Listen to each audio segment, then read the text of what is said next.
1960 और 70 के दशक की एक मशहूर अभिनेत्री जो अपनी खूबसूरती और बोल्ड अंदाज की वजह से जानी जाती थी, जिन्होंने महज 17 साल की उम्र में बॉलीवुड में एंट्री ली और अपनी चुलबुली अंदाज और शानदार अभिनय के बदौलत अपनी एक अलग पहचान बनाई। ये वो अभिनेत्री थी जिन्होंने भले ही अपनी पहली फिल्म में जोरदार डांट खाई हो, लेकिन उसी फिल्म से ये लाखों दिलों की धड़कन बन गई। लेकिन क्या आप जानते हैं कि बला की खूबसूरत ये अभिनेत्री शादीशुदा और 3 बच्चों के पिता के प्यार में ऐसी पागल हुई कि उनका तलाक करा, ये खुद उनसे शादी करना चाहती थी। फिर ऐसा क्या हुआ कि इन्होंने अपने से 22 साल बड़े दिलीप कुमार से शादी कर ली। दोनों के बीच इतना प्यार होने के बावजूद आखिर क्यों दिलीप साहब ने इस खूबसूरत और जवान हसीना को छोड़ अधेड़ उम्र में कर ली दूसरी शादी, वो भी गुपचुप तरीके से, बिना किसी को बताए।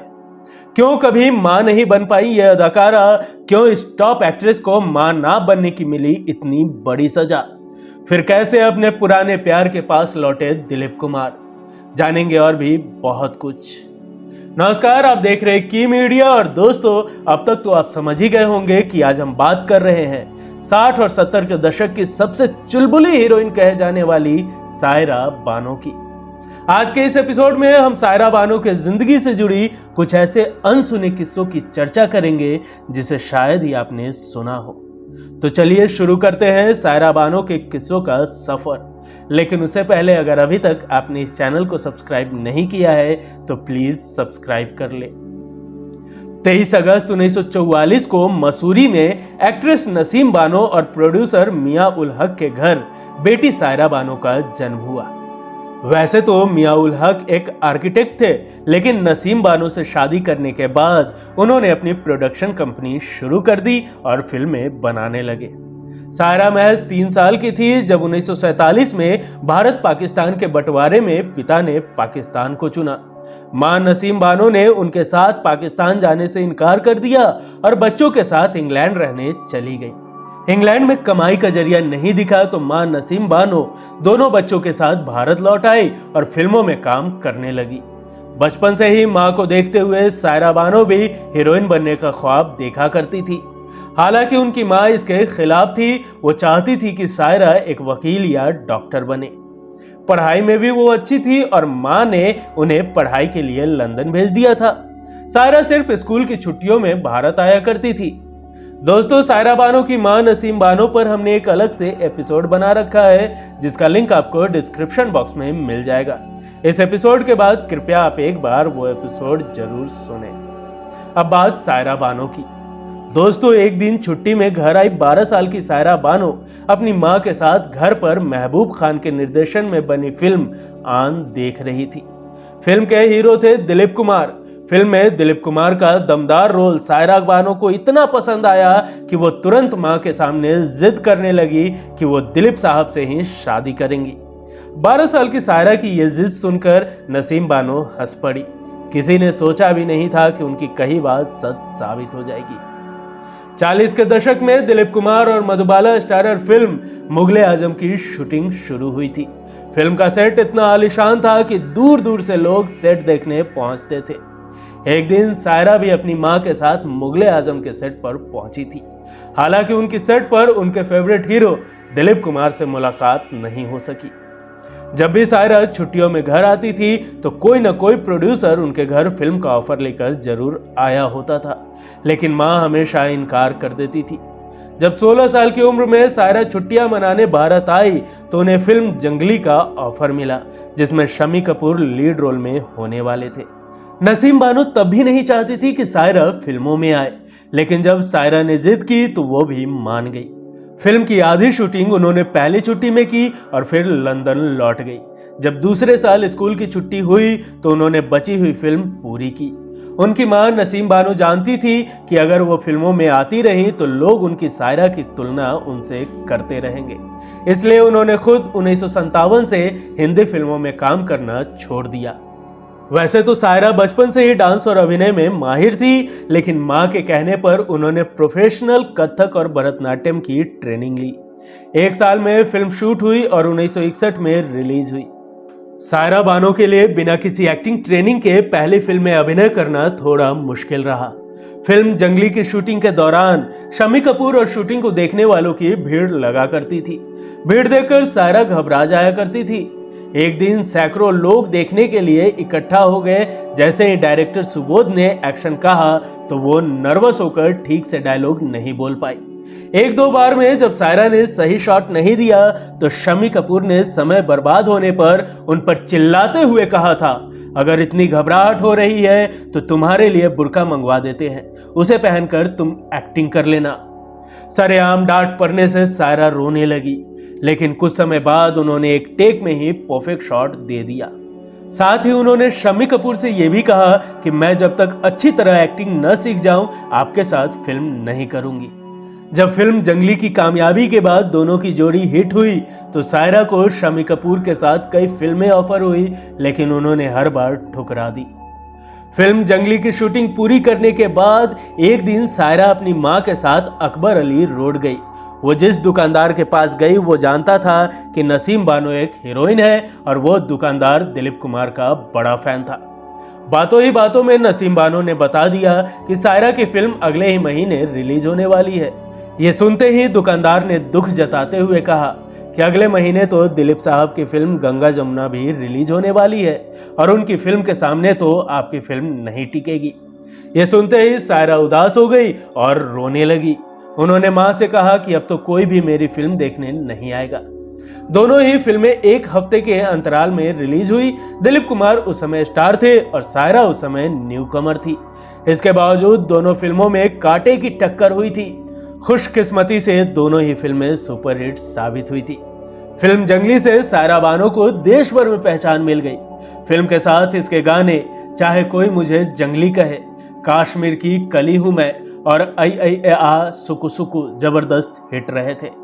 आगे उन्होंने ब्लफ मास्टर, झुक गया आसमान और आई मिलन की बेला, पूरब पश्चिम जैसी कई हिट फिल्में देकर अपना नाम टॉप एक्ट्रेस के बीच लिखवा लिया। जब सायरा हिंदी सिनेमा का जाना माना नाम बन गई तो उनकी कई फिल्मों में दिलीप कुमार को हीरो चुना जाने लगा, लेकिन दिलीप कुमार हर बार सायरा के साथ की फिल्में ठुकराते रहे। ऐसा इसलिए कि दिलीप कुमार के सायरा बानो के परिवार से गहरे रिश्ते थे। उनके घर वालों ने दिलीप साहब से कह रखा था कि सायरा को अपनी फिल्मों में मत लो, जिससे उसका एक्टिंग का भूत उतर जाए। यही कारण रहा कि दिलीप कुमार ने अपनी कई फिल्मों से सायरा को निकलवा दिया। उन फिल्मों में 1967 की सुपरहिट फिल्म राम और श्याम भी शामिल है। 7 फिल्में न करने की एक वजह यह भी रही कि दिलीप कुमार को सायरा बेहद छोटी लगती थी। साल 1963 की फिल्म आई मिलन की बेला में सायरा बानो और उस जमाने के मशहूर एक्टर राजेंद्र कुमार साथ नजर आए थे। शूटिंग के वक्त ज्यादा समय साथ बिताते हुए दोनों एक दूसरे को पसंद करने लगे। सायरा उस समय महज 19 साल की थी और राजेंद्र कुमार 34 साल के शादीशुदा बाल बच्चों वाले आदमी थे। सायरा बानो और राजेंद्र कुमार ने साथ में कई फिल्में की।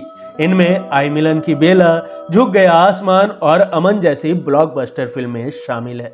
और फिर धीरे धीरे दोनों की ऑन स्क्रीन जोड़ी ऑफ स्क्रीन भी करीब आने लगी। ऐसा कहा जाता है कि पहले तो राजेंद्र कुमार इस रिलेशन को सिर्फ प्रोफेशनल रखना चाहते थे, लेकिन सायरा की अदा और खूबसूरती के आगे वो ज्यादा दिनों तक खुद को रोक नहीं पाए। कहा जाता है कि तब इन दोनों की दीवानगी ऐसी बढ़ी कि सायरा बानो हर हाल में राजेंद्र कुमार से शादी करना चाहती थी और 3 बच्चों के पिता होने के बावजूद राजेंद्र कुमार मानो भूल बैठे थे कि वो भी एक शादीशुदा इंसान है। अखबारों और फिल्मी गलियारों से होते हुए जब ये बात राजेंद्र कुमार की पत्नी तक पहुंची तो आए दिन घर में झगड़े शुरू हो गए। परिवार को देखते हुए राजेंद्र कुमार ने सायरा बानो से दूरी बनाने की कोशिश करने लगे, लेकिन इस दूरी के कारण सायरा बानो का नर्वस ब्रेकडाउन होने की नौबत आ गई और वो बुरी तरह बीमार हो गई। तो राजेंद्र कुमार ने फिर से अपनी इस प्रेमिका को सहारा दे दिया और दोनों शादी की प्लानिंग भी करने लगे। इस रिश्ते से जहां एक तरफ राजेंद्र कुमार की पत्नी दुखी थी तो वहीं दूसरी तरफ सायरा बानो की मां नसीम बानो भी नाराज थी। वो जानती थी कि इस रिश्ते का कोई सुखद अंजाम नहीं है। मां नसीम बानो ने बेटी सायरा को समझाने की पुरजोर कोशिश की, लेकिन प्यार में दीवानी सायरा कुछ भी समझने को तैयार नहीं थी। कुछ दिनों तक यूं ही ये ड्रामा चलता रहा। इसी बीच सायरा बानो का जन्मदिन आ गया और एक शानदार पार्टी ऑर्गेनाइज की गई। कई बड़ी हस्तियों के साथ इस पार्टी में दिलीप कुमार को भी आमंत्रित किया गया। कारण एक तो दिलीप साहब नसीम बानो के पड़ोसी थे और दूसरी कि सायरा बानो बचपन से दिलीप साहब की बहुत बड़ी फैन थी, तो शायद उनके समझाने पर सायरा मान जाए। लेकिन दिलीप साहब उस पार्टी में पहुंचे ही नहीं। इधर सायरा बानो को उम्मीद थी कि पार्टी में राजेंद्र कुमार उन्हें स्पेशल फील कराएंगे और तब वो मौका देखकर राजेंद्र कुमार से बीवी को तलाक देकर अपनी शादी की बात कर लेंगी। लेकिन उस दिन कुछ ऐसा हुआ जिसने सायरा को हिलाकर रख दिया। बताया जाता है कि राजेंद्र कुमार इस पार्टी में अपनी पत्नी शुक्ल के साथ पहुंचे और थोड़ी ही देर में राजेंद्र कुमार उस पार्टी से निकल भी गए। यह देखते ही सायरा बानो गुस्से में लाल हो गई। मामले की गंभीरता को देखते हुए मां नसीम बानो ने तुरंत दिलीप साहब को कॉल किया और सिचुएशन संभालने की रिक्वेस्ट करने लगी। दिलीप साहब ना नहीं कह सके और पार्टी में पहुंच गए। पार्टी खत्म होने के बाद दिलीप साहब सायरा बानो से बात करने के लिए एक कमरे में उनके साथ बैठ गए। उस समय तक न दोनों कभी मिले थे, न ही कोई बातचीत हुई थी और बढ़ती उम्र के साथ ही सायरा भी अपनी बचपन की जिद भूल चुकी थी। दिलीप साहब ने उन्हें समझाया कि अगर वो पहले से शादीशुदा राजेंद्र कुमार से शादी करती हैं तो वो महज एक दूसरी महिला बनकर रह जाएंगी। दिलीप कुमार अपनी बात पूरी करते उससे पहले ही राजेंद्र कुमार से नाराज सायरा बानो ने उनसे पूछ लिया, तो क्या आप मुझसे शादी करेंगे? ये सुनते ही दिलीप साहब कुछ मिनटों के लिए खामोश हो गए और फिर उस जगह से निकल आए। कुछ समय बाद ही दिलीप कुमार ने भी सायरा का साथ देने का फैसला कर लिया। दोनों की पहले दोस्ती हुई और फिर प्यार। दिलीप साहब से सहारा मिलने के बाद सायरा ने राजेंद्र कुमार का साथ छोड़ दिया। एक वक्त सायरा बानो लंबे समय तक चेन्नई में रही थी। ऐसे में मुंबई में शूटिंग करते हुए दिलीप कुमार रोज सायरा बानो से मिलने फ्लाइट लेकर चेन्नई आते थे और कुछ घंटों की मुलाकात के बाद लौट जाया करते थे। सायरा बानो को अपने साथ बाहर ले जाने के लिए वो उनकी मां से इजाजत भी लेते थे। कुछ वक्त तक रिलेशनशिप में रहने के बाद दोनों ने 11 अक्टूबर 1966 को शादी कर ली। शादी के समय सायरा बानो महज 22 साल की थी और दिलीप साहब 44 के। सायरा बानो रोजाना दिलीप कुमार की नजर उतारा करती थी। दिलीप साहब की मां और दादी भी उनकी नजर उतारती थी। दरअसल एक बाबा ने उनकी दादी और मां से कहा था कि 15 साल की उम्र तक इस बच्चे को बुरी नजर से बचा कर रखना। इसलिए उन्हें नजर से बचाने के लिए वो लोग उनके माथे पर राख लगाते थे। जब सायरा उनकी जिंदगी में आई तो वो रोजाना उनके नाम पर सदका करने लगी और रोजाना किसी गरीब को या तो खाना खिलाती थी या उसे राशन देती थी। सायरा बानो का मानना था कि दिलीप साहब बचपन से ही बेहद खूबसूरत है और उन्हें नजर जल्दी लगती है। दिलीप कुमार और सायरा बानो की शादी 1966 में हुई थी। 5 साल बाद दिलीप साहब को यह पता चला कि सायरा मां बनने वाली है। अधिकतर लोगों को लगता है कि सायरा कभी भी प्रेग्नेंट नहीं हुई, लेकिन ऐसा नहीं था। सायरा ने कंसीव किया था और डिलीवरी भी हुई थी। दिलीप कुमार की जिंदगी के बहुत ही अनमोल पलों में से एक ये भी था। सायरा को डॉक्टरों ने पूरी तरह से बेड रेस्ट लेने को कहा था। दूसरी ओर सायरा कई सारी फिल्मों में शामिल थी और प्रोड्यूसर्स को अपने पैसे डूब जाने का डर था। सायरा बहुत ही प्रोफेशनल थी और उन्होंने डॉक्टरों की बात ना मानते हुए सावधानी से शूटिंग शुरू कर दी। दिलीप साहब को सायरा बानो का यह फैसला नामंजूर था क्योंकि सायरा प्रेगनेंसी के क्रिटिकल समय में काम कर रही थी, पर सायरा ने उन्हें मना लिया और अपना काम पूरा किया। उस दौरान विक्टोरिया नंबर 203 फिल्म की शूटिंग चल रही थी। साल था 1972 और सभी तरह की सावधानियां बरतने के बाद भी सायरा काम के स्ट्रेस के कारण बीमार पड़ गई। उनका ब्लड प्रेशर लेवल बढ़ गया और बार बार बीमार पड़ने लगी। इसके बाद भी सायरा ने फिल्म का शूट पूरा कर ही लिया। प्रेगनेंसी का 8वां महीना चल रहा था और सायरा पूरी तरह से बेड रेस्ट पर थी, पर स्ट्रेस का नेगेटिव असर उनके शरीर पर पड़ने लगा। उनके पेट में पल रहे बच्चे की सेहत सही नहीं थी और एक ऐसी स्थिति आई जब प्रीमेच्योर डिलीवरी हुई। वो बच्चा डिलीवरी के दौरान मरा हुआ पाया गया। दिलीप कुमार की किताब Dilip Kumar the substance and the shadow में लिखा है कि सायरा को 8वें महीने में ब्लड प्रेशर की समस्या हो गई थी। इसके कारण डॉक्टर्स बच्चे को बचा नहीं पाए। बच्चा एम्बेलिकल कॉर्ड के गले में लिपट जाने के कारण मर गया था। दिलीप कुमार और सायरा बानो ने अपना बेटा ऐसे ही खो दिया। दिलीप साहब और सायरा बानो को इसके बाद औलाद का सुख नहीं मिला और उन्होंने भी इसे भगवान की मर्जी मान ली। शादी के बाद दिलीप कुमार और सायरा बानो का रिश्ता अगले 14 साल तक बड़ी खूबसूरती से चलता रहा और पति पत्नी अपनी करियर में भी ऊंचाइयां हासिल करते रहे। लेकिन सायरा बानो से शादी करने के 15 साल बाद दिलीप कुमार ने 1981 को हैदराबाद की सोशल वर्कर आसमा रहमान से दूसरी शादी कर ली थी। दरअसल शादी के कई साल बाद भी जब दिलीप कुमार का वंश आगे नहीं बढ़ रहा था तो दिलीप साहब की एक बहन ने उनकी मुलाकात अपनी सहेली आसमा से 1980 में तब करवाई जब वो क्रिकेट मैच देखने हैदराबाद पहुंचे थे। दिलीप कुमार की बहनों ने मौके का फायदा उठाते हुए दोनों को समझाते हुए उनकी निकाह करवा दी। दिलीप साहब ने निकाह तो कर लिया लेकिन सायरा बानो और दुनिया के सामने इस रिश्ते को कबूल करने की हिम्मत नहीं जुटा पा रहे थे। तभी एक छोटे से करंट नामक मैगजीन को इसकी भनक लग गई और उसने इस निकाह की खबर को एक तस्वीर के साथ छाप दी। अरसे तक दिलीप कुमार इस खबर को नकारते रहे। कुछ दिनों तक दिलीप साहब आसमा के साथ ही रहे, लेकिन ऐसा कहा जाता है कि दिलीप कुमार ने उन्हें दूसरी पत्नी का दर्जा दिया था। फिर करीब 2 सालों बाद दिलीप कुमार को गलती का एहसास हुआ और वो 1983 में आसमा रहमान से तलाक लेकर दोबारा सायरा बानो के साथ रहने लगे।